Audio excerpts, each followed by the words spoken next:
ঘড়ির কাঁটা রাত ৩টের দিকে ঘুরছে। রমিজ চুপচাপ বসা, মাথার উপর ঘূর্ণায়মান বৈদ্যুতিক যন্ত্রটি ঘুরঘুর করে ঘুরছে। জানলাটি উন্মুক্ত, হাজ করে খোলা। বাইরে ঘুটঘুটে অন্ধকার। সেই অন্ধকার দরে খোলা জানালা দিয়ে ম্যাথিউ ম্যাও ম্যাও করে উঠল। রমিজ আচমকা ভয় পেয়ে বসল। বক্ষ মাঝে থুতু ছিটিয়ে সে ম্যাথিউকে চোখ রাঙাল। দেখছিস না তোর বাবা চৈতন্য হারিয়েছে? শব্দ করিস না।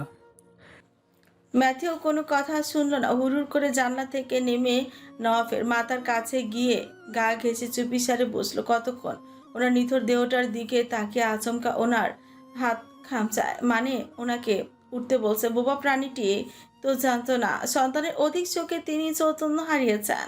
বিড়ালটি ওনার ভীষণ পছন্দের। আগে যখন বিদেশে থাকতো সকলে তাকে বিড়ালের বাবা বলে ডাকতো। রমিজ ম্যাথিউকে বলল, এমন করে খামচাস না, ওনার লেগে যাবে। ম্যাথিও থামে। কিছুক্ষণ বসে থেকে ম্যাও ম্যাও আওয়াজ তুলে ডাকতে ডাকতে সামনের রুমে চলে যায়। রুমটা আবারও নিস্তব্ধতার চাদরে মিয়ে যায়। এর মধ্যে রমিজের মাথায় অজানা ভয় আর চিন্তা পোকারা কিলবিল করছে। এমন অপ্রত্যাশিত ঘটনার মুখে পড়ে এমনিতেই সে আকস্মিক ঘাবড়ে আছে। তার মধ্যে অদ্ভুত সব প্রাণীদের নৃশংস বীভৎস আর্তনাদে ভয়ে লোম দাঁড়ানোর মতন অবস্থা। কিছুক্ষণ আগে সে সাফিন ওদের ফোন করে ট্রি হোমে রেখেছে, ওরা আসছে বলল। সে আর বসে রইল না। ফার্স্ট এড বক্স এনে ব্লাড পরিষ্কার করে ওনার মাথাটা ব্যান্ডেজ করে দিল। এরপর ওনার মাথায় তেল পানি ঘষে চোখে মুখে পানি দিয়ে ওনার ধীরে ধীরে চৈতন্য ফেরে। মাথাটা যেন ৩০০ মন ভারী। ঝাপসা চোখ দুটি জোরপূর্বক টেনে খুললেন। তারপর তৎপর মাথা ধরে চট করে চোখ মুখ খিচে উঠে বসেন। দেয়ালের সঙ্গে শ্রান্ত করো শরীরটা হেলিয়ে দিয়ে দুর্বল চোখ দুটো মিলে তাকান। কতক্ষণ বড় বড় শ্বাস টানেন। বুকটা এখনো ওনার কাঁপছে, নড়ছে, হৃৎপিণ্ড ড্রিম ড্রিম করে লাফাচ্ছে। ইশারায় রমিজের কাছে পানি চাইলেন। রমিজ জলদি করে গ্লাস ভর্তি করে পানি এনে দিল ওনাকে। তিনি ছকছক করে সম্পূর্ণ পানিটা গিলে নেন। এরপর কতক্ষণ মাথা চেপে ধরে নীরবে বসে থাকেন। রমিজ জিজ্ঞেস করল। ভাই নাপা দিব? তিনি হাত দিয়ে ইশারা করে বললেন, না। কিয়ৎক্ষণ মৌন রন, পরক্ষণেই গভীর আশ্চর্য আর এক বুক কৌতূহল নিয়ে জিজ্ঞেস করেন, তুই ওই ভিডিও পেলি কই? রমিজ সেসব উত্তর না দিয়ে উচ্চ প্রশ্ন করল। আপনি জানতেন না ভাবি যে প্রেগনেন্ট ছিল? মাথাটা ওনার যন্ত্রণায় ছিঁড়ে যাচ্ছে, সেই সঙ্গে বুকের ভেতরটাও যন্ত্রণা হচ্ছে। অদৃশ্য এক শক্তি সব নিংড়ে নিয়ে যেন যাচ্ছে। তিনি ব্যথাতুর যন্ত্রণায় মুখটা খিচিয়ে নেন। এরপরে জবাব দেন, না, তোর আসার আগে জেনেছি। রমিজ ভীষণ অবাক হলো। আপনি ভিডিওটা আরও আগে দেখেছিলেন? না, চিরকুট পরে জেনেছি। ভাবি আপনাকে চিরকুট লিখেছিল? তিনি মাথা ঝাঁকিয়ে বলেন। হ্যাঁ। এরপর তিনি একেবারে নীরব হয়ে যান। রমিজের থেকে মোবাইল চেয়ে এনে পুনরায় ভিডিওটি দেখেন। পাহাড় সমান কষ্টে বুকটা আবারও দুমড়ে মুচড়ে উঠছে। দম ফাটা শূন্যতা খা খা করে। ওনার রক্ত, ওনার সন্তান। আচমকা তিনি ফুপিয়ে উঠছেন। আই অ্যাম সরি পাপা। রমিজ ওনাকে সান্ত্বনা দেওয়ার ভাষাটুকু খুঁজে পায় না। কি বলবে, যেখানে সে নিজেই রাত্রি কি নৃশংসতম গভীর। সহসা ফুরায় না।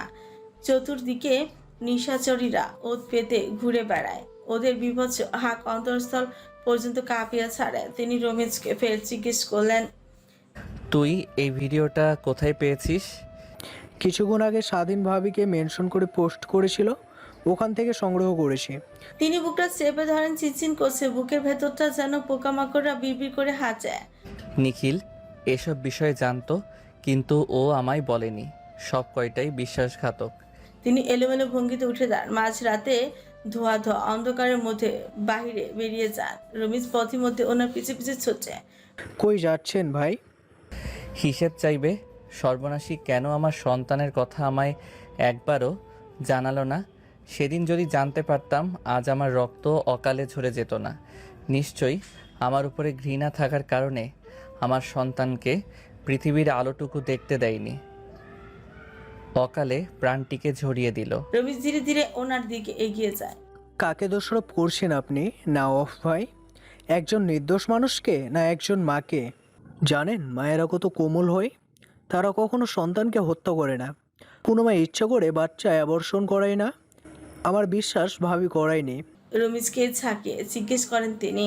তাহলে সত্যিটা কি বল আমায়। ভাবির পেটে আঘাত করা হয়েছিল, যার কারণে মিসক্যারেজ হয়ে কে করেছিল ওকে আঘাত? তিনি বেঁচে নেই, গত বছরই মারা গিয়েছেন। তুই এসব জানলি কি করে? আজ সন্ধ্যায় নিখিল ভাই বলেছে। বলিসনি কেন আমায়? বলতে চেয়েছি, আপনি সহ্য করতে পারবেন না ভেবে বলিনি। তাহলে এখন বললি কেন? কারণ আপনি একজন পিতা। একজন পিতার সন্তানের কথা জানার অধিকার আছে। স্বাধীনকে ফোন কর, মির্ধা বাড়ির সামনে আসতে বল। আমি আমার সন্তানের কবরটা দেখতে চাই। সেই মাঝরাতে স্বাধীনকে ফোন করে ডেকে আনলো রমিজ। স্বাধীন হাতের ইশারায় দেখিয়ে দিল মানিক মৃধার কবরের পাশে তার বুকের ধন শুয়ে আছে। তিনি পাগলের মতো ছুটে যান, মাটি খামচে ধরে চিৎকার করে কেঁদে ওঠেন। বুকটা ওনার জ্বলে যাচ্ছে, যন্ত্রণা ছিঁড়ে যাচ্ছে। রমিজ ওনাকে ধরতে গিয়েছিল, উনি ধাক্কা মেরে ওকে ফেলে দেন। আকাশ মাঝরাতে কান্নার আর্তনাদ শুনে দোকানের ঝাঁপ খুলে জলদি বেরিয়ে আসে। কবরস্থান থেকে কান্নার শব্দের উৎস ভেসে আসছে। বাইরে খুঁজখুঁজে অন্ধকার। সে অন্ধকারে দেয়ালে ছিঁড়ে সে লুঙ্গি সামলে কবরস্থানের দিকে লাইট মারতে গেল। সেখানে গিয়ে দেখলো নফ শুকনো মাটি ধরে উম্মাদের ন্যায় খাচ্ছে, দু হাতে ছোট্ট কবচি আঁকড়ে ধরে চোখের পানি বিসর্জন দেয়। ওনার উম্মাদের ন্যায় আহাজারি মুমূর্ষত্ব কাদর আত্মচিৎকার শুনে স্বাধীনের চোখে পানি চলে আসে।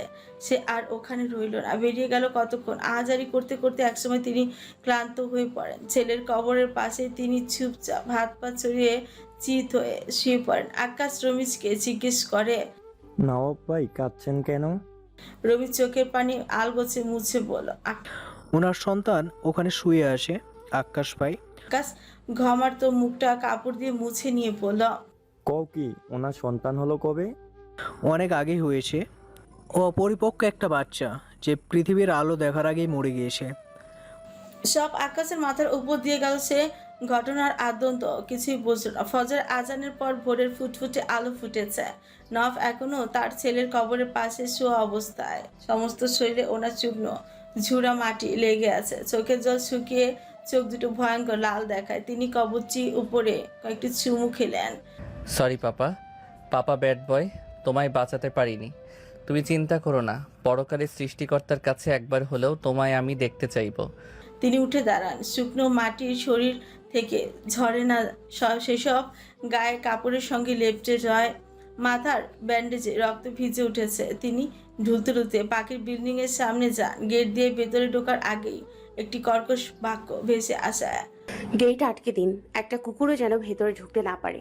নফ চোখ তুলে উপরে তাকায়। শক্ত চিবুকে এক নারী মূর্তি দাঁড়িয়ে থাকতে দেখতে পায়, যার সমস্ত দেহে যেন বৈষণ্যের ঝড় চলছে।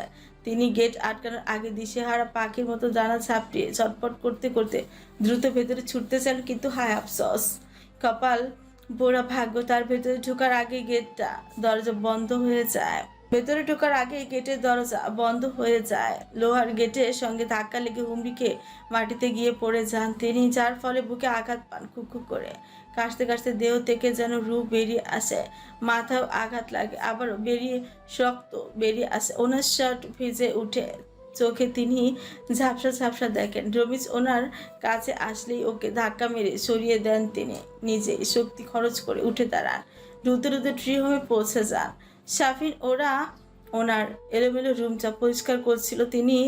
তিনি ওদের সকলকে ঘাড় ধাক্কা দিয়ে ট্রি হোম থেকে বের করে দেন। এরপরে দরজা জানালা সব আটকে নিজেকে গৃহবন্দী করে নেন।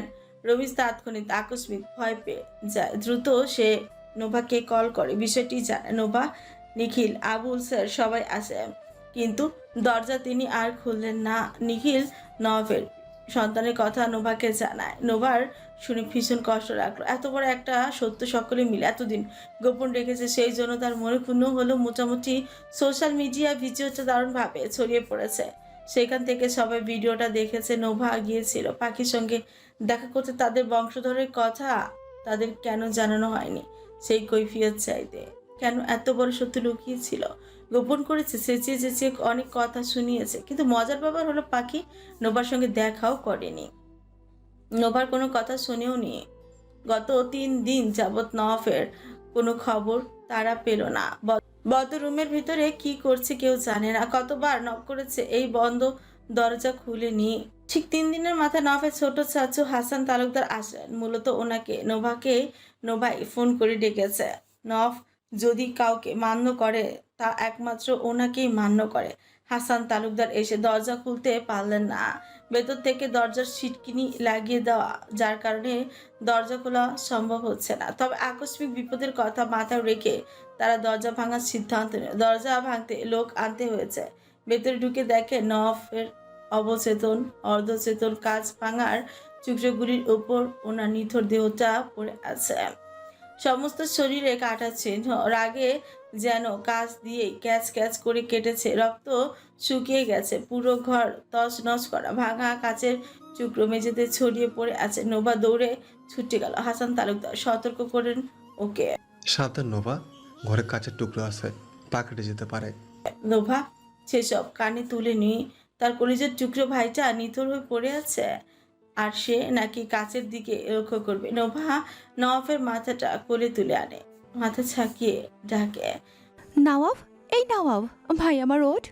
বলেই ছোট ভেঙে ফুপিয়ে উঠছে। আর তার আদরের ভাইটার কি দশা! কাউকে নিঃস্বার্থভাবে ভালোবাসার ফল বুঝি এইটাই। হাসান তালুকদার নওয়াফের হাতের পালস চেক করে দেখে শরীর অতি দুর্বল। তিনি আর রমিজ মিলে নওয়াফকে টেনে বিছানায় তোলেন। নোভা তুলো দিয়ে রক্ত পরিষ্কার করে পুরো শরীরে মলম লাগিয়ে দেয়। রমিজ নওয়াফের পোশাক পরিষ্কার করে নতুন কাপড় পরিয়ে দেয়। এরই মধ্যে ওনার চৈতন্য একবার ফিরে। শরীর ভীষণ দুর্বল থাকায় আবার ঘুমিয়ে পড়ে। ওরা নওয়াফের পাশে বসে থাকে। নওয়াফের আমি এসেছে দেখতে তাকে। ছেলের এমন মুমূর্ষ নির্মম পরিণতি দেখে তিনি ফুপিয়ে উঠছেন। হাসান তালুকদার ইশারায় বললেন, ভাবি কান্না করবেন না, না দ্রুত সুস্থ হয়ে যাবে। রমেশ ডাক্তার ডাকতে গিয়েছে।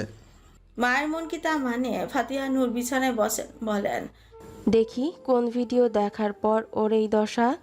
নোভা ভিডিওটা ল্যাপটপে চালু করে দেয়। ফাতিহা নূর দেখেন চেয়ে ওনার বংশের প্রদীপ দুনিয়ায় দেখা আগেই শান্ত হয়ে যায়। ফাতিহা নূর নোভাকে বলে। আরেকবার দেখা। নোভা বিরক্ত হলো, তবে তেমন কিছু বলল না। আবার চালু করে দিল। তার মধ্যে নওয়াফের জ্ঞান ফিরে। ভিডিও দেখায় সবাই মজে থাকার কারণে ওনাকে কেউ খেয়াল করেনি। তিনি ভিডিওটা একবার দেখে চিৎকার করে উঠছেন, ও আমার রক্ত, আমার সন্তান, আমার বুকটা খালি খালি লাগছে চাচ্চু। বলে তিনি উম্মাদের ন্যায় আচরণ শুরু করে দেন। বুকটা থাপড়ান, সেই সঙ্গে গলা দিয়ে চাপা আর্তনাদ বেরিয়ে আসে। হাসান তালুকদার তাড়াতাড়ি ভিডিওটা বন্ধ করে নওয়াফের কাছে যান। নওয়াফকে দুহাতে শক্ত করে চেপে ধরেন। শান্ত হ চাচু। নওয়াফ তাকে ছেলে ততক্ষণে উঠে বসলো। চোখ দুটো ফুলে খোলা গাছ, লাল চুকচুকে, ফর্সা মুখটাও লাল। হাসান তালুকদারের বুকে মধ্যে মুখ গুজে তিনি বাচ্চাদের ন্যায় আবারও কেঁদেও দিলেন। আমার ভীষণ কষ্ট হচ্ছে চাচ্চু। আমার বুকে কেউ যেন বিষাক্ত বিষ ঢেলে দিয়েছে, ঠিক এইখানে বুকের বাঁ পাশটায়। দেখো তুমি কত কাটলাম, তবু যন্ত্রণার একাংশ কমছে না। তুমি একটু কাটবে? কাটো না প্লিজ। নওয়াফের পাগলামি দেখে নোভা অদর ভেঙে কেঁদে দেয়। এমন পাগলামি করছিস কেন ভাই? এখন থাম। যেটা চলে গেছে তুই কাঁদলে হবে, সেটা কি ফিরে আসবে বল? আসবে না। সামনে যেন আর ভুল না হয় সেটার দিকে খেয়াল রাখতে হবে। নোভার কথা কতটা নওয়াফের উপর প্রভাব ফেলেছে তা পরিষ্কার বোঝা গেল না, কিন্তু ফাতিহা নূরকে দেখে নওয়াফ ভীষণ রেগে গেল। এই মহিলা এখানে কি করছে? আমার সংসার, আমার বউ, সন্তান সব খেয়েও ওনার মন ভরেনি। আমার জীবনটা পুরা নরক বানিয়ে দিয়েছে এরা স্বামী স্ত্রী। এখন এখানে এসেছে দরদ দেখাতে। যেতে বলো তাকে, ওনার মুখও দেখতে চাই না আমি। ফাতিহা নূর ছড়ছড় করে চোখের পানি ছেড়ে দেন। জীবনের শেষ প্রান্তে এসে বুঝেছেন তিনি ছেলের প্রতি কতটা জুলুম, অন্যায়, অবিচার করেছেন। তার পাপের প্রায়শ্চিত্ত অনুভব করছেন। ছোট্ট একটা ভুলে আজ সন্তানের কাছে তিনি অনেক বড় অপরাধী হয়ে গেছেন। তিনি কাঁপা কাঁপা হাতে নওয়াফের বুকের ক্ষত স্থানটি দেখতে চেষ্টা করলেন। তার আগেই নওয়াফ দ্রুত সরে গেল। রাগান্বিত কঞ্চে বলে উঠল, ছুবেন না আমায়, আমি এতিম, আমার বাবা মা কেউ নেই। ওনার ছুরির মতন ধারালো কথা ফাতিহা নূরের বক্ষে সূচের মতন গিয়ে বিঁধল। বুকটা যেন বিনা কাঁচা রক্তাক্ত হলো, অতঃপর রক্তক্ষরণও হলো। নওয়াফের মুখ ঘুরিয়ে নেওয়ার দৃশ্যটুকু কিছুতেই হজম করতে পারছে না, বুকটা ফেটে যাচ্ছে। হাসান তালুকদার ইশারা ফাতিহা নূরকে যেতে বললেন। ফাতিহা নূর অনেক কষ্ট পান, কাঁদতে কাঁদতে বেরিয়ে যান। সাফিন স্যুপ বানিয়ে নওয়াফের জন্য নিয়ে এলো। নওয়াফ মুখ ফিরিয়ে নিল, তিনি খাবেন না, ক্ষুধা নেই। হাসান তালুকদার বুঝিয়ে শুনে একটু খাওয়ালেন। এরপরে কিছুক্ষণ সকলে চুপচাপ বসে রইলেন। নীরবতায় কেটে যায় অনেকটা সময়। তৎপর সেই নীরবতার দেওয়াল ভেঙে হাসান তালুকদার নরম গলায় বললেন, দেখ না, তুই ছোট নোস, প্রাপ্তবয়স্ক একজন পুরুষ। পুরো তালুকদার বংশের মধ্যে যদি কেউ শিক্ষিত ও বুদ্ধিমান থেকে থাকে, সে হলি তুই। অতীতে যেটা চলে গেছে সেটা এখন ভাবা বন্ধ কর, বর্তমান নিয়ে ভাব। তবে হ্যাঁ, এটা অনেক কষ্টের কথা। 5-6 বছর আগে তোর একটি ছেলের সন্তান হয়েছিল। অপরিপক্ক বয়সেই সে পৃথিবী ছেড়ে দিচ্ছে।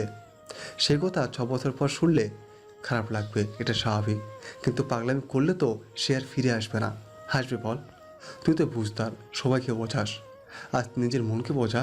আর একটি কথা, আমি পাখির সঙ্গে খোলাখুলি কথা বলতে চাই। ও কি আসলেই তোর কাছে ফিরবে না?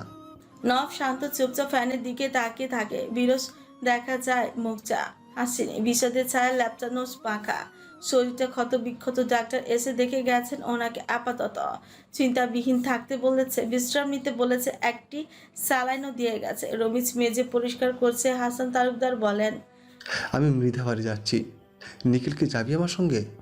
নব হঠাৎ হু করে উমাদের মতো হাসে। হাসান তালুকদার অবাক হয়ে ভ্রুদার উঁচু করে জানতে চান, হাসান হাসছিস কেন? ও তোমার কথা শুনে হুড়হুড় করে আমার কাছে চলে আসবে ভাবছো? হ্যাঁ, চাচ্চু ব্রেন খাটাও। নির্বোধের মতন অপমানিত বোধ হতে না চাইলেও যেও না। ওর ভেতরে এখন চিতার আগুন জ্বলছে, প্রতিশোধ পরায়ণ হয়ে উঠেছে ও। যতদিন পর্যন্ত তার প্রতিশোধ নেওয়া বন্ধ না হবে, সে থামবে না। তালুকদার বিরক্ত হন। তুই অমন হয়ে বলিস না। শক্ত মেয়েটা এমনিতে হয়নি, তাকে পরিস্থিতি এনে দাঁড় করিয়েছে। এখন যাই, তুই বিশ্রাম নে। নব উঠে দাঁড়ালো। চলো। হাসান তালুকদার অবাক হন, শুনাচ্ছে, জিজ্ঞেস করেন, তুই যাবি? নব মলিন মুখে ব্যঙ্গ হাসে। হ্যাঁ, তবে ভেতরে না, বাহিরে। আমি দোকানে থাকবো। দোকানে বসবি কেন? আমার সঙ্গে ভেতরে ঢুকবি? হাসছিস যে? তোমার সঙ্গে আমি গেলে কথা তো দূরে থাক, ও দরজাই খুলবে না। এতটা ঘৃণা করে তোকে? নব জবাব দেয় না, নীরবে হাঁটতে থাকে। লেডিস শোরুমের সামনে খোলামেলা জায়গা আছে, ওখানে কাস্টমাররা এসে বসে। কখনো দীর্ঘ সময় ধরে গল্পের মেলা জুড়ে দেয়। পাখি আর হাসান তালুকদার ওখানেই মুখোমুখি বসা। হাসান তালুকদারই আগে প্রশ্ন করলেন, কেমন আছো? জি আলহামদুলিল্লাহ ভালো। স্যার আপনি কোন ব্যাপারে কথা বলতে চান এক্স্যাক্টলি ক্লিয়ার করে বলবেন প্লিজ? আমি নাফের প্রসঙ্গে কথা বলতে এসেছি। সরি স্যার, ওনাকে আমি চিনি না। দেখো, তুমি অভিমান করে ওসব বলতেই পারো, সে অধিকার তোমার আছে।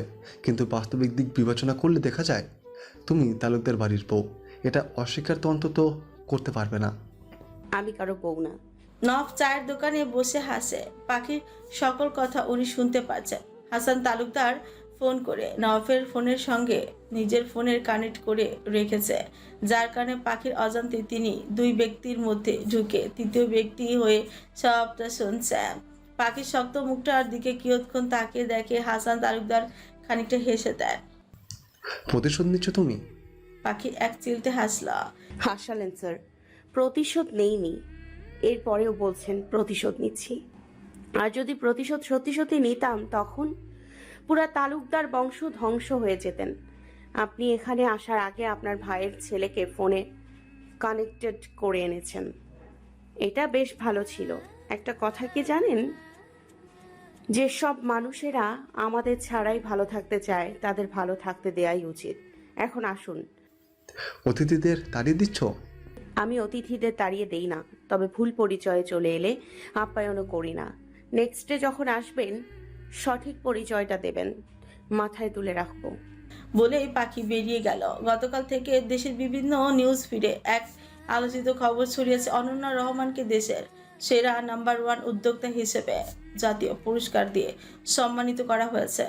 স্বপ্নবালা উদ্যোক্তা নামে বাংলাদেশের সব উদ্যোক্তাদের নিয়ে একটি অনুষ্ঠান হয়েছিল। সেখানে সে একজন নারী সফল উদ্যোক্তা হিসেবে বেশ খ্যাতি অর্জন করেছে। মাত্র 5 বছরের সময়ের মধ্যে তার কঠোর পরিশ্রম, মেধা আর ও দক্ষতার জোরে ব্যবসার অসাধারণ সাফল্য ও দারুণ উন্নতির প্রতিভা দেখিয়েছে, সেই সঙ্গে লাভ করেছে বৈদেশিক মুদ্রাও। দেশের পাশাপাশি আন্তর্জাতিক মঞ্চেও সে স্বীকৃতি অর্জন করেছে। বর্তমানে দেশ বিদেশে ছড়িয়ে পড়েছে তার নিখুঁত কারিগরি ব্যবসার অগ্রগতির সুনাম। এই কৃতিত্বের জন্য সরাসরি প্রধানমন্ত্রী তাকে সম্মানসূচক পুরস্কার তুলে দিয়ে সম্মানিত করেছেন। প্রতিটি নিউজ চ্যানেলে এই একই নিউজ চলতেছে। আরও দেখাচ্ছে পাখি প্রধানমন্ত্রী থেকে সরাসরি পুরস্কার গ্রহণ করছে। তার গায়ে কোট প্যান্ট পরা মিডিয়ার লোকেরা ঘিরে ধরল তাকে। 2 লাইন হলেও যেন সে জনগণের উদ্দেশ্যে কিছু বলল। সে হাসলো, সকলের উদ্দেশ্যেই বলল, ব্যর্থতাকে সফলতা ধরে নি, এগিয়ে চলো, তুমি সফল হবে। মনোবল বাড়াও, কঠোর পরিশ্রমী হও, ধৈর্যশীল হও, সফলতা তোমার পায়ে এসে লুটিয়ে পড়বে। নাফ নিউজ ফিডটা দেখছে। তার খুশি হওয়ার কথা, কিন্তু আশ্চর্যতম কথা হলো তিনি খুশি হতে পারেন না। কোথায় জানি একটা নীরব চাপা গুমট আর্তনাদ থেকে যায়। বিভীষিকা পোকারা কামড়ে কামড়ে খায় ভেতরে বাহিরটাও। বুকটা আজকাল প্রচুর ফাঁকা ফাঁকা লাগে। ঘরটাও শূন্য, কারো অপেক্ষায় প্রহরের আশায় থাকে যেন। সেই ঝুনঝুন নুপুরের শব্দ, রিনিঝিনি চুরির আওয়াজে আসার দিনে গুনে রাত যখন গভীর হয় টের পান একাকিত্বের গহীন ভয়।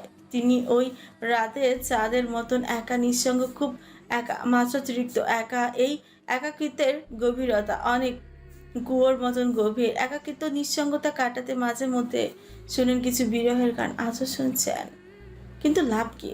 কোনো লাভ নেই। সময়গুলি আজকাল বড্ড নিষ্ঠুর, পাষাণ, সাহসা যায় না, কাটে না বেলা, ক্ষণ, মিনিট, সেকেন্ড, অতঃপর ঘন্টা, সব যেন অদৃশ্য একটা টাইম ট্রাভেলের মায়ায় আটকে পড়েছে। কি অদ্ভুত না? আসলে অদ্ভুত। আমি মানুষটাই অদ্ভুত, আর আমার সঙ্গে যা কিছু ঘটে সবই অদ্ভুত। আজকাল চোখে নিদ্রারা ধরা দেয় না, একটা ঘুমের ওষুধ খেলেও ধরে না, একসঙ্গে 2টো খেতে হয়। এরপরে ফজরের পর ঘুম আসবে, সেই ঘুম ভাঙতে ভাঙতে দুপুর পর্যন্ত হবে। আজকাল সকালের দিকে পাখি গ্রামে ফিরল। আজ সকালের দিকে পাখি গ্রামে ফিরে দেখলো এক অবাক কাণ্ড। কাজিরার স্কুল থেকে শুরু করে তার স্টাফ সদস্যরা মিলে এক চাঞ্চল্যকর উৎসবের আয়োজন করেছে। তারা রাস্তা দখল করে তাকে স্বাগতম জানানোর জন্য ডালা ভর্তি ফুলের পাপড়ি নিয়ে দাঁড়িয়ে রইল। সেই যখন এলো, সকলে বর্ষণের ন্যায় ফুলের পাপড়িগুলো ছিটাতেই লাগলো। বিষয়টি তার কাছে ভীষণ ভালো লেগেছে। নিজের প্রতি মনে সম্মান শ্রদ্ধাবোধ জাগিয়েছে। সকলে তার হাতে গোলাপের ভর্তি ডাল গুজে দিচ্ছে আর বলছে, কংগ্রাচুলেশন ম্যাম। সে মনে মনে ভীষণ খুশি হলো। ধন্যবাদ জানলো তার শ্রমিকেরা যে তাকে এত এত ভালোবাসা সে জানতো না। তার বিল্ডিংয়ের সামনে এসে দেখলো তার অ্যাসিস্ট্যান্ট তাপস, ক্যামেরাম্যান তপন দাঁড়িয়ে আছে। ফুলের একটি বুকেট দিয়ে তারা দুজনই স্বাগতম জানাচ্ছে। কংগ্রেচুলেশন ম্যাম, সামনের দিনগুলি আপনার আরও সুন্দর হোক। ধন্যবাদ তোমাদের, আমি সত্যি ভীষণ ভীষণ খুশি হয়েছি। আচমকা পাখি ওনাদের পিছনে নজর পড়ল। সে পুনরায় বলে, দেখি সরো, তোমাদের পেছনে নিশ্চয়ই রঙ্গন ভাই আছেন। এজন্য বলি সব পাগলামি কার হতে পারে। রঙ্গনের উদ্দেশ্যেই বলল, রঙ্গন আপনি বেরিয়ে আসুন রঙ্গন ভাই, আমি দেখে ফেলেছি কিন্তু। হাসতে হাসতে বেরিয়ে আসা। এত বুদ্ধিমান না হলেও হতো রঙ্গন ফুল। ট্যালেন্টার লোকের সঙ্গে থেকে কিছু আয়ত্ত করা। ভেতরে চলুন। রঙ্গন হাসলো। তারা ভেতরে ঢোকার আগে গভীর একটি মিহি কণ্ঠ শুনল। দাঁড়ান মিসেস তালুকদার। পাখি প্রতিমধ্যে দাঁড়িয়ে পড়ল। পেছনে ঘুরে দেখলো লম্বা যে পুরুষটি এগিয়ে আসছে ওর দিকে। গোলাপ ফুলের একটি বুকেট এগিয়ে দিয়ে পড়ল। কংগ্র্যাচুলেশনস, সেই সঙ্গে আরও একটি ধন্যবাদ আমাকে এত সুন্দর করে একটা চমক দেওয়ার জন্য। আপনি না জানালে আমি জানতামই না। আমার রক্ত অকালে জমিনে মিশে গেছে। আপনাকে অসংখ্য ধন্যবাদ। বলে তিনি মুখটা গোমরা করে নেয়। চোখটা কেন জানি ভীষণ চলছে, একটু ভারীও হয়ে এলো। তিনি চোখের জল দ্রুত আড়াল করে নেন। গলাটা ছেড়ে রঙ্গনের দিকে তাকিয়ে ম্লান হাসেন। পাখি ওনার হাত থেকে ফুলের বুকেটা নিল না, উল্টো বলল, ধন্যবাদ মিস্টার নওয়াফ তালুকদার, কিন্তু ছোট্ট করে সরি, আমি আপনার ফুল গ্রহণ করতে পারছি না। সেজন্য আন্তরিকভাবে খুবই দুঃখ প্রকাশ করছি। নফ নীরবে কিছুক্ষণ ওর মুখটার দিকে তাকিয়ে থাকে, তৎপর আকস্মিক স্মিত হাসে, তবে ম্লান। রঙ্গনকে উদ্দেশ্য করে বলে, রাস্তা দিয়ে সাবধানে চইল। বলেই তিনি বেরিয়ে যান। উনি যে ঠান্ডা মাথায় হুমকি দিয়ে গেল কিংবা সতর্ক করে গেল, এটা রঙ্গনের কাছে একেবারে পরিষ্কার। তবে ওনার জানা উচিত রঙ্গন তার প্রতিদ্বন্দ্বী নয়, আর না কখনো সে হবে। সে শুধু সুবাস ছড়ানো ফুলটি শুভাকাঙ্ক্ষী হয়ে থাকতে চায়, তাকে ছোঁয়া কিংবা পাওয়ার স্বপ্ন দেখে না। পাখির কেন জানি আজ একটু খারাপ লাগলো। আগে পরে লোকটার যখন তার কাছে আসতো ওনার মনটা ফুরফুরে হাসিময় থাকতো, কিন্তু আজকে ওনার মুখটা ছিল বিরস। চোখে ছিল তিমির ঘেরা গভীর শোকের নির্মম ছায়া, মুখে কোনো হাসি ছিল না। পাখির ভেতরে হঠাৎই খচখচানি শুরু হয়ে গেল। ওনার কথার ভারে বোঝা গেল কিছু একটা করতে চলেছেন তিনি। পাখির ভয় হয়, সে রঙ্গনের দিকে চাইল, পিছু ঘুরে দেখলো রঙ্গন নেই। তিনি ভেতরে চলে গেছেন, কিন্তু সে শান্ত হতে পারল না। সে বুঝে গেছে ওনার নেক্সট টার্গেট রঙ্গন ভাই। অমনি তার বুকটা কামড় মেরে উঠল, তবে সে ছেড়ে দিবে না ওনাকে। রঙ্গন ভাইয়ের শরীরে যদি এক ফোঁটা আচরও লাগে, সে এর শেষ দেখে ছাড়বে। গতকাল রাতে বেশ লেট করে ঘুমিয়েছে। সকালে ওয়াইফাই চালু করে দেখলো ফোনের একের পর এক নোটিফিকেশন আসতে শুরু করে দিয়েছে। সে বিরক্ত হলো। হঠাৎ একটি নোটিফিকেশন তার চোখ জোড়া আটকেই পড়লো। তার পেজ মেনশন করে নওয়াব তালুকদার গট ম্যারেজ অনন্যা রহমান পাখি পোস্ট করেছে।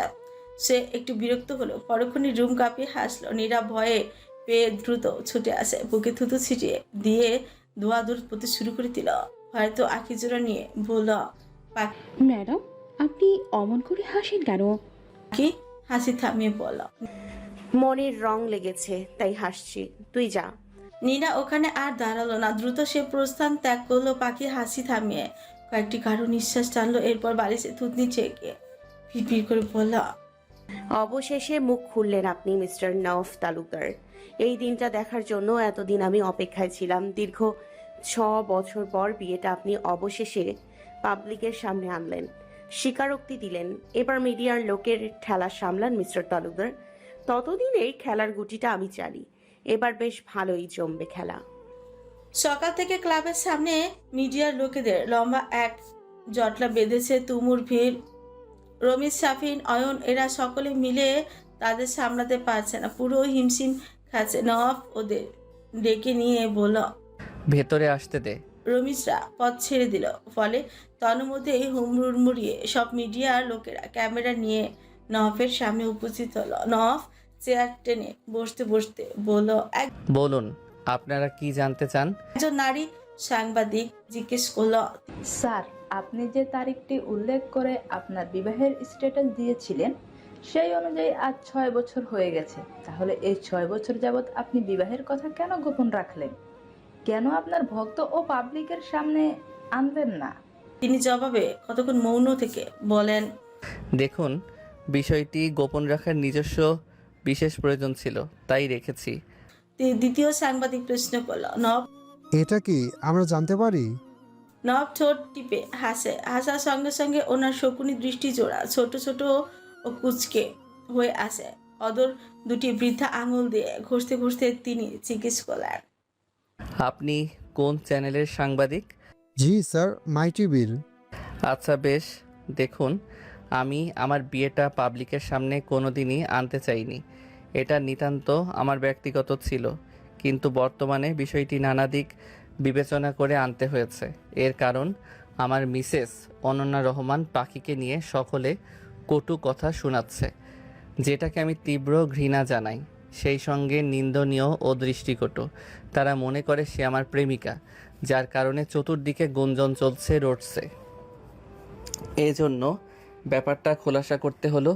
তবে এই ব্যাপারে আমার স্ত্রীকে আপনারা প্লিজ বিরক্ত করবেন না। সে খুব ব্যস্ত মানুষ, নিতান্ত ঝড়ঝাপটা ও ঝামেলাহীন এইসব বিষয় এড়িয়ে চলতে পছন্দ করে। তাই আমি চাইব আপনারা তাকে এই প্রসঙ্গ তুলে বিভ্রান্ত করবেন না। আর কোনো প্রশ্ন থাকলে বলতে পারেন না। তাহলে আপনারা একসঙ্গে কেন থাকেন না? বলেই প্রথম সাংবাদিকটি প্রশ্নবিদ্ধ নয়নে চাইল। নব, এটা খুব ভালো প্রশ্ন করেছেন, কিন্তু উত্তর পাবেন না। এটা আমাদের স্বামী স্ত্রীর একান্ত ব্যক্তিগত ব্যাপার। তাহলে এটা অন্তত বলুন, গতকাল সে যেই বাচ্চাটির ভিডিও আপনার ফেসবুক পেজে আপলোড করা হয়েছিল সেটা কি আপনার বাচ্চা ছিল? অফকোর্স মাই সান, আমারই রক্ত ছিল, অনেক সময় দিয়েছি। এবার আপনারা আসতে পারেন। স্যার স্যার প্লিজ, আমাদের আরও প্রশ্ন করার বাকি আছে। ওনাদের কোনো কথাই শুনল না, কানও তুলল না। তিনি এক বুক দাপট নিয়ে চুপচাপ উঠে থাথা করে হেঁটে দোতলায় চলে যান। যাওয়ার আগে ইশারায় রমিজকে মিডিয়া লোকেদের সামলাতে বলেন। রমিজ মিডিয়া লোকেদের বলল, ভাই প্রচণ্ড ডিস্টার্ব হচ্ছেন, প্লিজ আপনারা এবার আসুন, প্রয়োজন হলে আবার ডেকে নিব। বলেই হাত দিয়ে ছেলে তাদের বাইরে বের করে দিয়ে সে গেট চেনে ভেতর থেকে আটকে দিল। পরদিন বিকেলে নফ আকাশের দোকানে বসে চা খাচ্ছিল। বর্তমানে এ চা তার রোজকার অভ্যাসে পরিণত হয়েছে। রোজ সকাল বিকাল আকাশের দোকানে চায়ের স্বাদ পাওয়া পোষা কুকুর টমিও ওনার পাশে বসে রুটি ছিঁড়েই খাচ্ছিল। তিনি আর মোবাইল স্ক্রল করছিল। হঠাৎই একটা ভিডিও ওনার সামনে এসে পড়ে, যেখানে দেখা যায় পাখি আর রঙ্গন একটি মিউজিক ভিডিও করছিল গ্রামীণ দৃশ্যবলিতে। ভিডিওটি 15 লক্ষ ভিউ হয়েছিল। শান্ত চোখে তিনি কিছুক্ষণ দেখেন। মানতে হবে তার ঘরের রমণী নিখুঁত অভিনয় জানে, তবে কষ্ট হলো বেশি পরপুরুষের সঙ্গে দেখে, যেটা ওনার কাছে মাত্রাতিরিক্ত বেহায়া নির্লজ্জতম মনে হয়েছে। ভিডিওটি শেষ করে চোট বাকি হাসেন তিনি ফুস করে, দম ফেলে গভীর ভাবনার ভেতরে ডুবে যান। রমিজ আর চোখে ওনাকে একটু দেখলো। সে মনে মনে ভাবল, রঙ্গন ভাই, আপনি আজ শেষ, কুরবানি হয়ে গিয়েছেন। কেন যে এরা স্বেচ্ছায় মরতে আসে। সেদিন রায়ানকে হসপিটালে ভর্তি করে এলো, সেই বেচারা এখনো অবধি সুস্থ হয়নি। তার ভিতরে রঙ্গন ভাই, না সে আর ভাবতে পারে না। পাখি দুপুরের দিকে ওদের বাড়ি গিয়েছিল। সেখান থেকে বের হবার সময় নফের পালিত কুকুর চমি পাখিকে দেখে খেউ খেউ শুরু করে দিল। পাখি প্রচণ্ড রকমের বিরক্ত হলো। সে রাস্তার পাশ থেকে ইটের এক টুকরো তুলে টমির দিকে ছুঁড়ে মারল, যার ফলে কুকুরটি ভয়ঙ্কর রেগে পাখিকে তাড়াই শুরু করে দিল। ওকে পাল্টা আক্রমণ করার জন্য ছুটেও গেল। পাখিও কুকুরের আক্রমণ থেকে বাঁচতে দিল ভোতর। এমনিতে সে কুকুরকে ভীষণ ভয় পায়, সর্বদা এক হাত দূরে থাকে। তার উপরে কুকুরের ধাওয়া, বাপরে! নফ দ্রুত পিছু করল, দেখলো টমি পাখিকে চক্কর দিয়ে দৌড় খাইয়ে ঘোরাচ্ছে। তিনি আকস্মিক দুশ্চিন্তার মধ্যে পড়ে যান। টমি বলে দুবার ডাকলেন, টমি শুনল না। পাখিকে আক্রমণ করার জন্য সে বেদরে ছুটছে। ওইদিকে পাখিও দৌড় দিয়ে জান নিয়ে পালাচ্ছে। তার পেছনে পেছনে কুকুরটিও দৌড়াচ্ছে, আর একটু হলে কামড় বসিয়ে দিবে। এরই মধ্যে একটি দুর্ঘটনাই ঘটে গেল। পাখি উষ্টা খেয়ে হুমড়ি খেয়ে রাস্তার মধ্যেই পড়ে গেল। তার পা মচকেও গেছে, ব্যথায় চোখ খিচিয়ে নেয়, উঠতে পারছে না। ওই দিকে টমিও তার দিকে ধেয়ে দৌড়ে আসছে। সে ভয়াতুর অন্তঃকরণে দ্রুত পিছিয়ে যায়। কুকুরটি তখন ঘেউ ঘেউ করতে করতে লাফ মেরে যেই না তার উপর আক্রমণ করবে, তার আগেই পাখি ভয়ে চোখ দুটো খিচে বন্ধই করে নিল। কিছুক্ষণ পর টের পেল তার মুখের উপর তরল জাতীয় কিছু একটা পড়লো। কুকুরটিও কোনো সারা শব্দ নেই। সে শশব্যস্ত চোখ জোড়া খুলে হাত পাও মুখের উপর দেখলো তাজা রক্ত, উষ্ণ রক্তের ছিটা। পাশে কুকুরটি মাথা কাটা মৃতদেহটি পড়ে আছে। ক্রমাগত মাথাবিহীন দেহটি যন্ত্রণায় ছটফটিয়ে যাচ্ছে, আর তার সামনে বলিষ্ঠ শরীর নিয়ে দাঁড়িয়ে আছে রক্তে রাঙায় রঞ্জিত স্বয়ং নওয়াব তালুকদার। ওনার হাত ধারালো একটা দা, যেটা দিয়ে কিছুক্ষণ আগে টমির গা থেকে মাথা তিনি আলাদাই করে দিয়েছেন। কুকুরটি দেহটি যেন এখনো লাফিয়ে ঝাঁপিয়ে যাচ্ছে। ওনার বড় শখের পোষা কুকুর ছিল টমি, যেখানে যেত সঙ্গে করে নিয়ে যেতেন। রাতে ওনার ট্রি হোম পাহারা দিত। তিনি ওকে অনেক ভালোবাসতেন, কিন্তু নিজের প্রাণপ্রিয় নারীর জন্য ওর জীবনটা অকালে কেড়ে নিলেন। যদি উনি টমিকে আক্রমণ না করতেন, তাহলে টমি পাখিকে আক্রমণ করে দিত। সে আক্রমণ থেকে পাখিকে বাঁচাতে কুকুরটিকে তিনি সরাসরি গলা কেটে ফেললেন। উনি পাখির সামনে নীরবে বসে পড়েন। মেয়েটার জন্য ওনার অন্তরে বদ্ধ টান লাগে, মায়া লাগে। চাইলেও ওকে এড়িয়ে যেতে পারেন না। দেহের সঙ্গে মিশে গেছে যে। উনি রক্তমাখা হাতটি নিয়ে পাখির ভয়ে ভরা মুখটি স্পর্শ করতে চাইলেন। তার আগে পাখি দ্রুত পিছিয়ে গেল। ওনার থেকে মুখ ঘুরিয়ে নিয়ে তিনি নীরবে ওর ঘৃণা ভরা মুখটা দেখেন। হঠাৎ পাখি মুখ ভর্তি বমি করে দেয়, নফের শরীরে মেখে যায়। তিনি কিচ্ছু বলে না, চুপচাপ উঠে যান। পাখির শরীর কাঁপে, দৌড়ানোর ফলে বজ্র ক্লান্ত লাগে।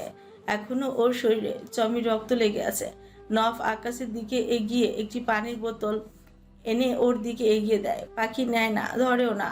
ধীরে ধীরে দুর্বল শরীরটা তুলে দাঁড় করায়, পা হেসে হেসে। এরপরে তার নিচের বিল্ডিংয়ে ঢুকে পড়ে। পাখি ভেতরে যাওয়ার পর লম্বাটা পুরুষটি আবার কি দোকানে বসে পড়ে। ঠান্ডা হওয়ার চাটা আবারও খান। আকাশ কেবল নীরবে চেয়েছে উপস্থিত ঘটনা দেখে গেল। এই পর্যন্ত কিচ্ছুটি বলেনি, বলবি বা কি? সে হলো নীরব দর্শক, দেখা ছাড়া তার কাছে। তবে মনটা পদ্য ভাব আছে। এই কেমন নিষ্ঠুর পুরুষ, একদম ঠান্ডা মাথার কোণে যাকে বলে। এই পর্যন্ত কিচ্ছুটি বলেনি সে, বলবি বা কি? সে হলো নীরব দর্শক, দেখা ছাড়া কি বা আর কাজ তার। তবে মনটা বড্ড ভাবাচ্ছে। এই কেমন নিষ্ঠুর পুরুষ, একদম ঠান্ডা মাথার খুনি যাকে বলে। নিজের শখের পোষা কুকুরটিকে হত্যা করে রক্ত মাখা হাতে কি সুন্দর করে নীরবে চাকাচ্ছে। তার আফসোস হয়, বুক ভরা গভীর শ্বাস ফেলার মতন সুতীব্র আফসোস। একবার পাখির প্রতি, একবার নফের প্রতি। দুজনের জায়গায় দুজন ঠিক। দোষ দিবেন কাকে? কিছুক্ষণ পর নিখিল এলো টমির জন্য বিস্কুট নিয়ে। নফকে জিজ্ঞেস করলো, টমি কই?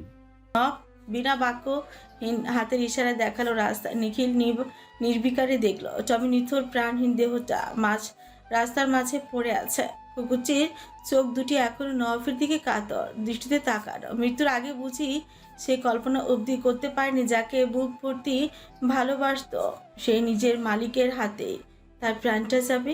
নিঃশংসভাবে খুন হতে হবে। নিখিল দ্রুত টমির কাছে ছুটে গেল। ওর মাথাবিহীন দেহটা দেখে আটকে উঠছে চোখ দুটো কোটো ছেড়ে বেরিয়ে আসার জোগাড়।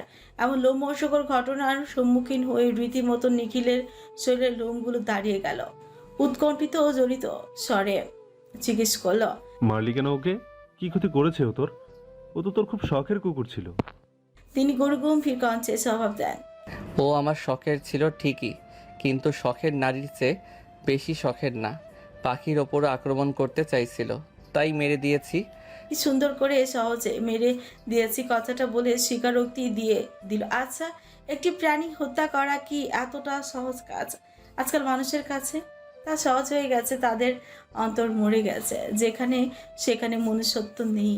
অথচ মনুষ্য জাতির বোঝা উচিত ওরাও জীব, ওদের জীবন আছে, ওদেরও কষ্ট হয়, যন্ত্রণা হয়। বোবা প্রাণী দেখে ওরা মানুষের মতন খুব সহজে সেটা প্রকাশ করতে পারে না।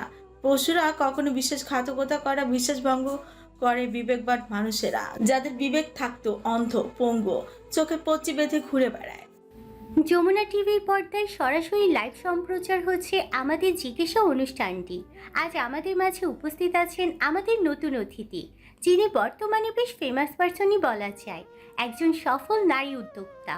সেই সঙ্গে উপস্থিত আছি আমি রুমানা ফারহানা। প্রথমে আমরা আমাদের অতিথির কাছে যাব। কেমন আছেন? পাখি স্মিত এসে জবাব দিল, জি আলহামদুলিল্লাহ ভালো। নাম কি আপনার? অনন্যা রহমান। আমি তো পাখিও শুনেছি। হ্যাঁ ছিল, কিন্তু এখন নেই, সে মারা গেছে। মারা গেছে বলে অবাক দৃষ্টি পানে উপস্থাপিকা রুমানা ফারহানা চাইল। পাখি একরত্তি হাসে, জি। কিন্তু কি করে সম্ভব? আপনি নিজেই তো পাখি ছিলেন। পাখি আবারও হাসে। উপস্থাপিকা রুমানা ফারহানা অবাক হয়ে যায়।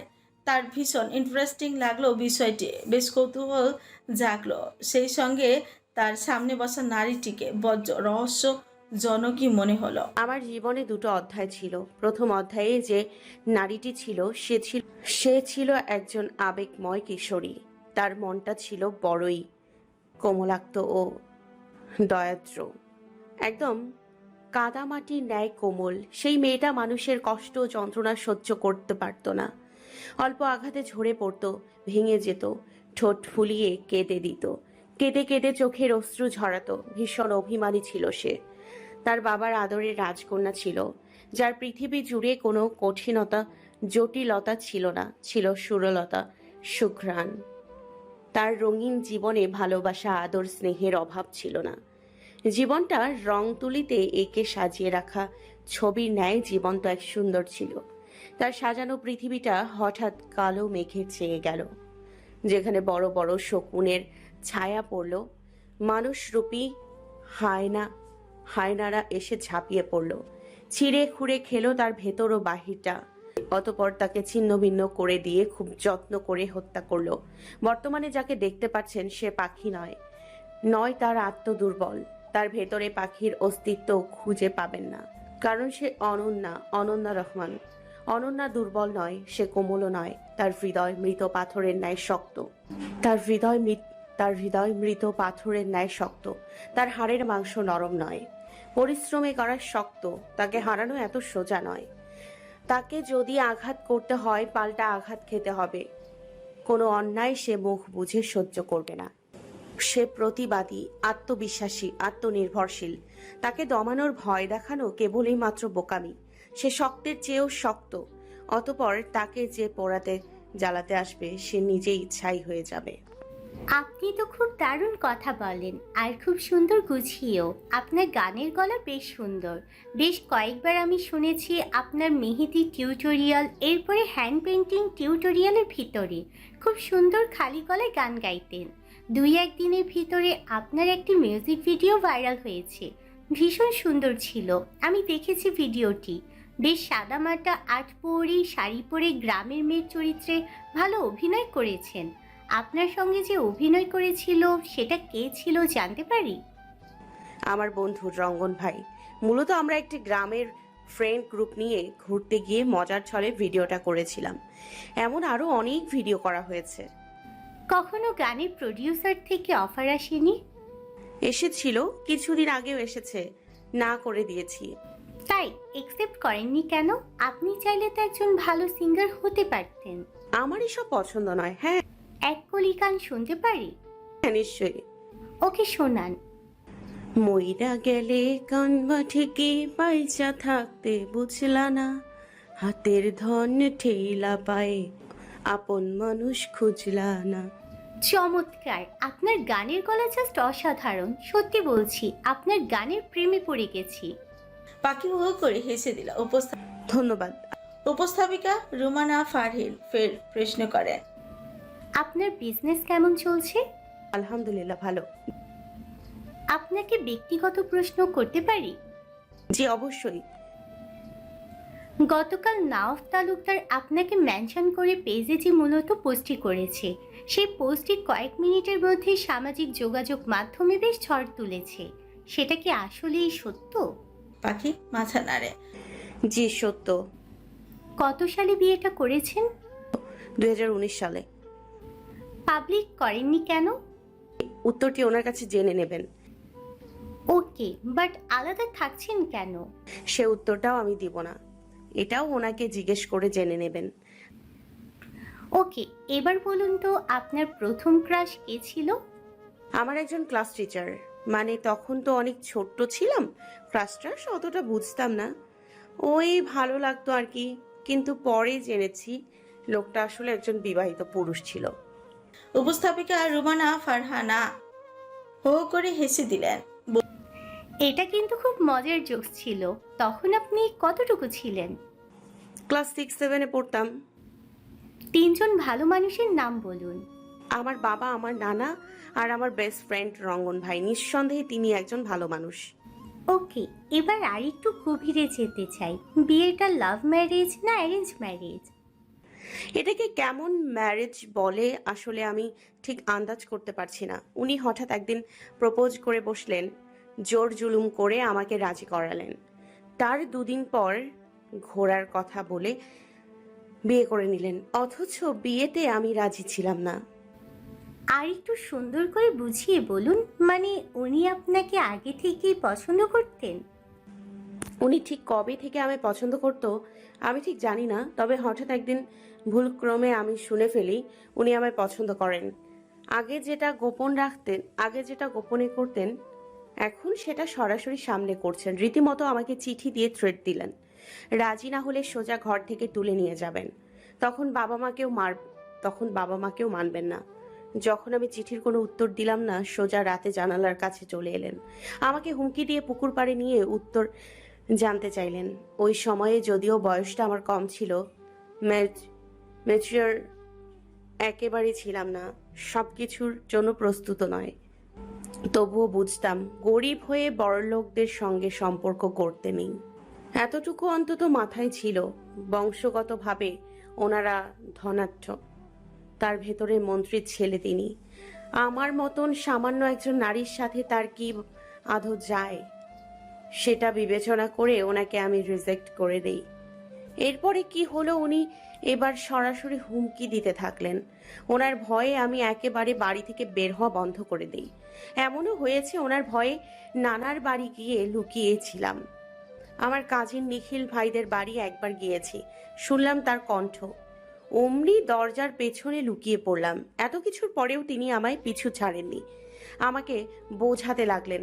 ওনার অতিরিক্ত পাগলামি আর মাত্রাতিরিক্ত ভালোবাসা দেখে আমি কোমল হয়ে গেলাম। ওই বয়সটা আসলে অমনি আবেগপ্রবণ ছিল।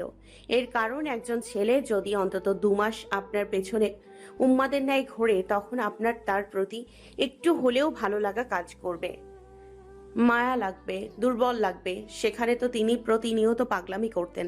আমিও দুর্বল হয়ে পড়ি।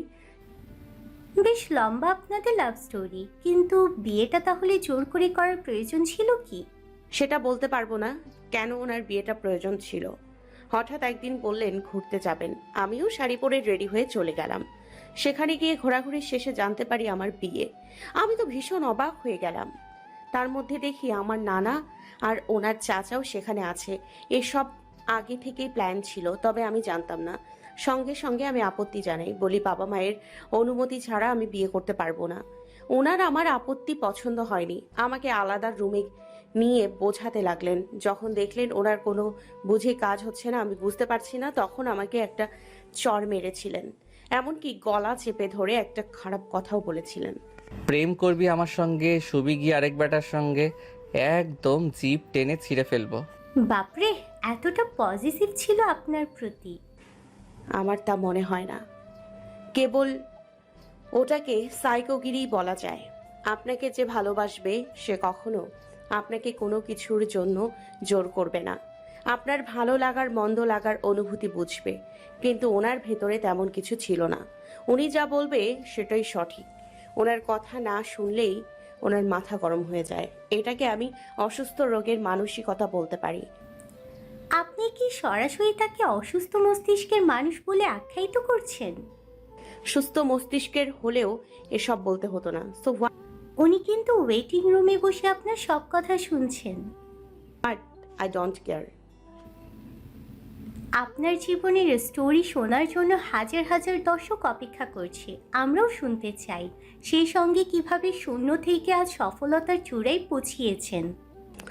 আমি একজন গ্রামের চঞ্চল প্রাণোচ্ছল সাদামাটা মেয়ে ছিলাম, যার জীবনে প্রেম ভালোবাসা এসব ভাবান্তরেও আসেনি। এমন একটা দিন ছিল, গাছে গাছে চড়ে বেড়াতাম। কখনো পেয়ারা, কখনো আম ছিঁড়ে গাছের ডালে বসে বসে খেতাম। উল্টা পাল্টা কাপড় কেটে আম্মা হাতের মার খাওয়ারও বহু ইতিহাস আছে। আমার আম্মা সর্বদা আমাকে নিয়ে টেনশনে থাকতেন। তার ভাষ্যমতে আমার মতন অগোছালো মেয়ে 10 গ্রামে একটাও নেই। আসলে কথাটা সত্য, আমার আম্মাকে আমি একটু বেশিই জ্বালিয়েছি। তখন অনেক দুষ্টু ছিলাম, আবার ভীষণ অভিমানীও ছিলাম।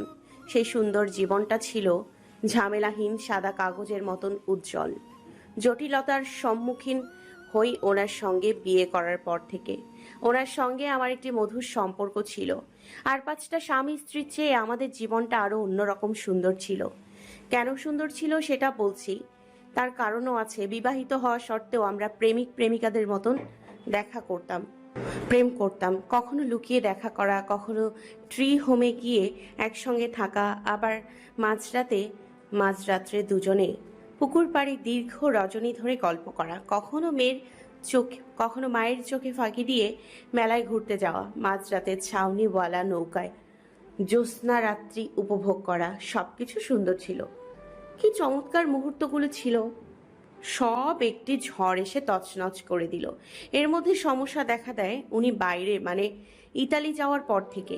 ওনার চাচু হঠাৎ অ্যাক্সিডেন্ট হন, যার কারণে জরুরি ভিত্তিতে চিকিৎসার জন্য ইতালি যেতে হয়। ইতালি যাওয়ার পর থেকে উনি একবার ফোন দিয়েছিলেন, তখন মাত্র 2 মিনিটের মতন কথা বলেছিলেন। ওটাই আমার সঙ্গে ওনার শেষ কথা ছিল। এরপর থেকে আমাদের মধ্যে আর কথা হয়নি। কোনো যোগাযোগও হয়নি।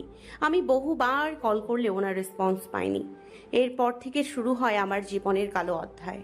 সেদিন বাড়িতে কেউ ছিল না। আমি স্কুল থেকে বাড়ি ফিরে এসে দেখি আমার খালি রুমে একজন পরপুরুষ শুয়ে আছে।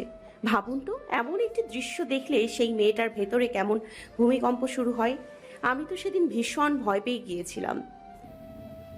ছেলেটিকে আপনি চিনতেন না? চিনতাম, আমাদের কাচারি ঘরে থেকে আমাদের কাজ করত, নাম লতিফ। এর আগেও বহুবার ওকে দেখেছি, কিন্তু সেদিনের মতন অমন ভয় কোনোদিনও পাইনি।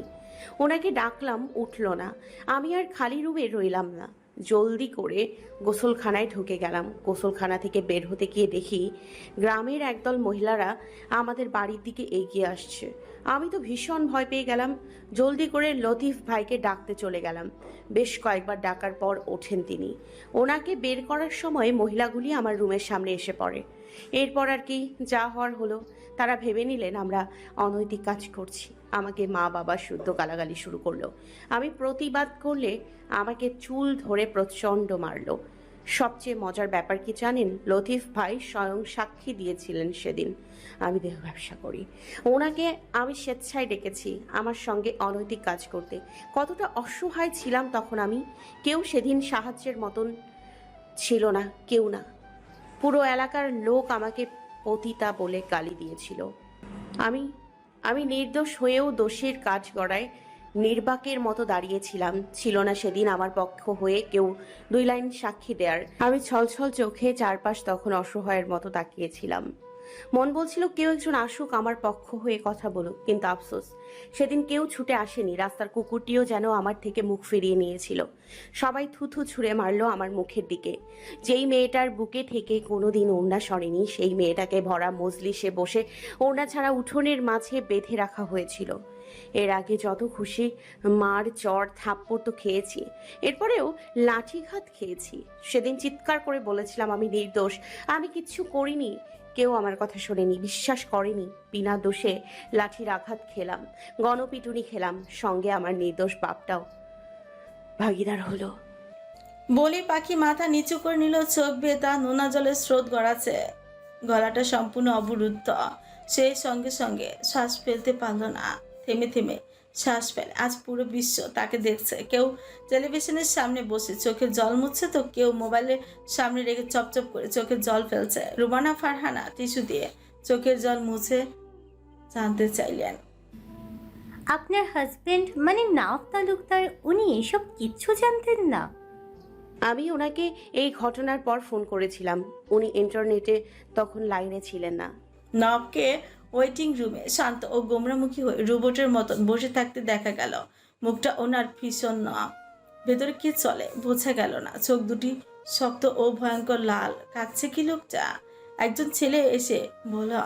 উনি হাতের ইশারায় না বললেন। পাখি পুনরায় বলতে শুরু করে, ওই ঘটনার পর আব্বা আমার সঙ্গে বেশি একটা কথা বলতেন না। আমি বুঝলাম আমার আব্বা আমার ওপর প্রচণ্ড অভিমান করেছে। এর কারণটা ছিল নওয়াব তালুকদারের সঙ্গে আমার প্রেমের সম্পর্কটা পাবলিক হওয়া। মানে সকলে ভাবত মন্ত্রীর পুত্রের সঙ্গে আমার অনৈতিক সম্পর্ক হয়েছে। ওই দিনেই এই কথারও প্রসঙ্গ আসে। এর কারণ ছিল বেশ কয়েকবার ওনার সঙ্গে ঘুরতে লোকে আমাকে দেখেছে, যার জন্য প্রশ্নটি তুলেছে। অথচ আমরা যে বিবাহিত ছিলাম ওটা কেউ জানতো না। আমি আব্বাকে বোঝাই লতিফ যা বলছে সব মিথ্যা। আমার আব্বা বলেছিলেন তিনি আমাকে বিশ্বাস করেন। যে হাতে আমার পিতা আমাকে মানুষ করেছেন সে আমাকে চিনবেন না, অবশ্যই জানেন তার মেয়ের চরিত্র সম্পর্কে। আর এটাও জানতেন আমরা কারো ভয়ঙ্কর ষড়যন্ত্রের শিকার ছিলাম। তবে এটা স্বীকার গিয়েছিলাম, আমি নওয়াব তালুকদারকে ভালোবাসি, উনিও আমায় ভালোবাসেন। উনি আমাকে বিয়ে করতে চান। মানে আব্বাকে বিয়ের কথাটা গোপন রেখে শুধু সত্যিটুকু বলেছিলাম।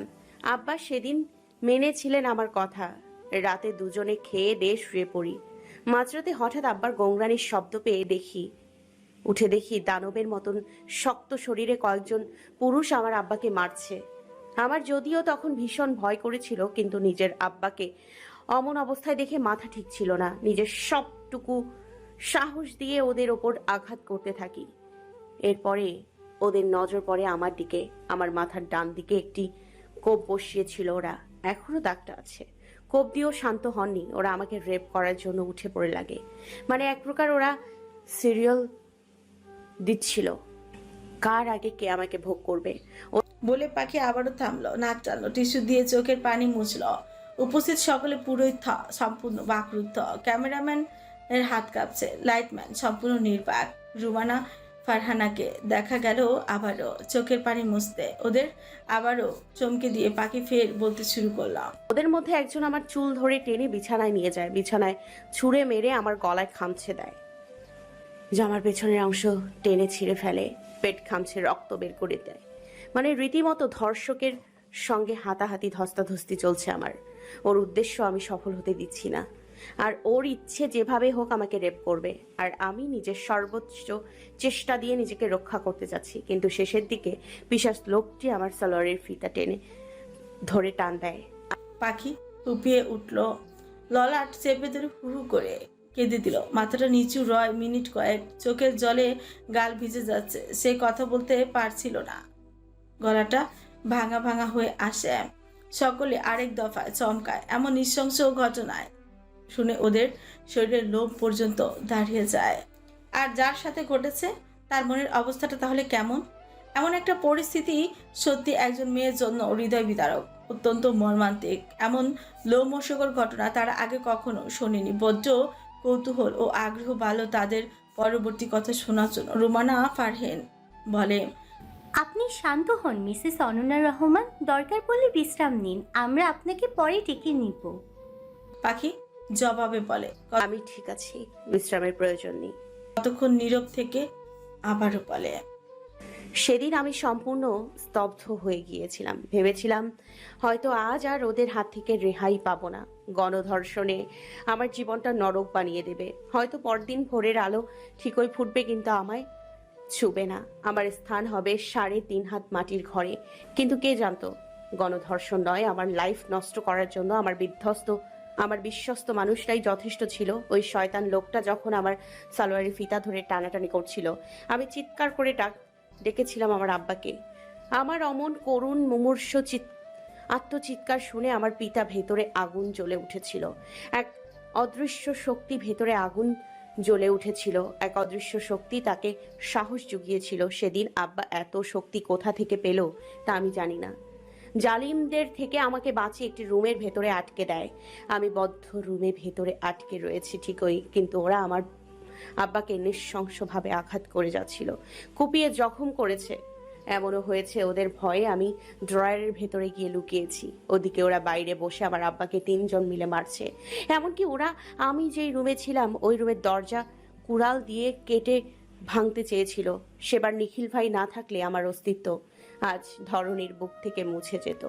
এরপর আমার আব্বা অবস্থা খুব খারাপ হয়। তাকে প্রথমে বরিশাল সদরে নিয়ে যাওয়া হয়, ওখান থেকে ঢাকা মেডিকেলে পাঠিয়ে দেয়।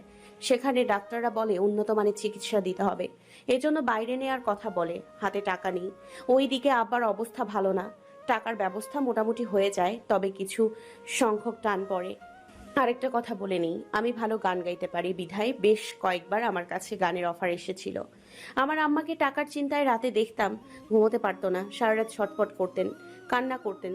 ওইদিকে দিন দিন আব্বার অবস্থা খারাপ হয়ে আসছে।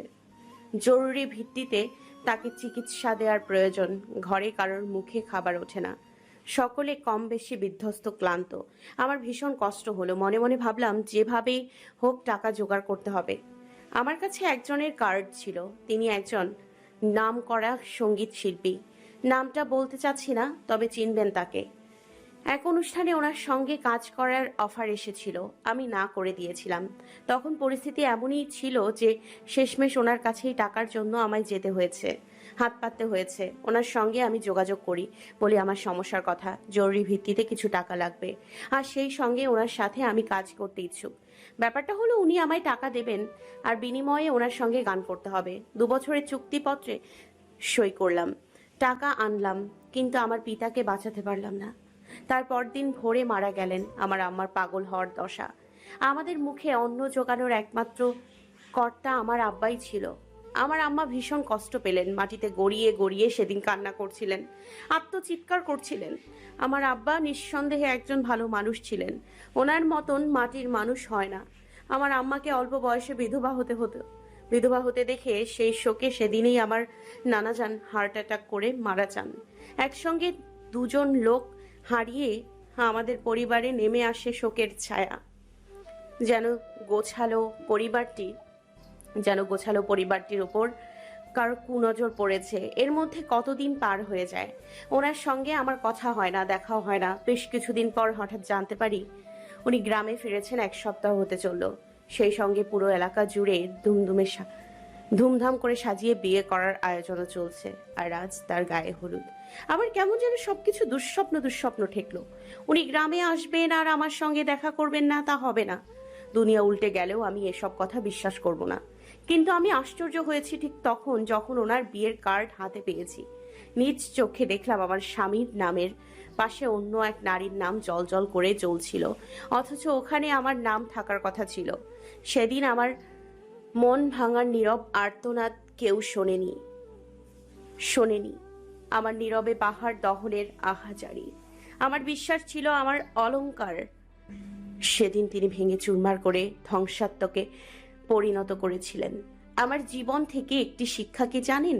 কাউকে কখনো অন্ধের মতন বিশ্বাস করতে নেই, কারণ অন্ধবিশ্বাস বিশ্বাস ভঙ্গের কারণ। কখনো পরনির্ভরশীল হতে নেই।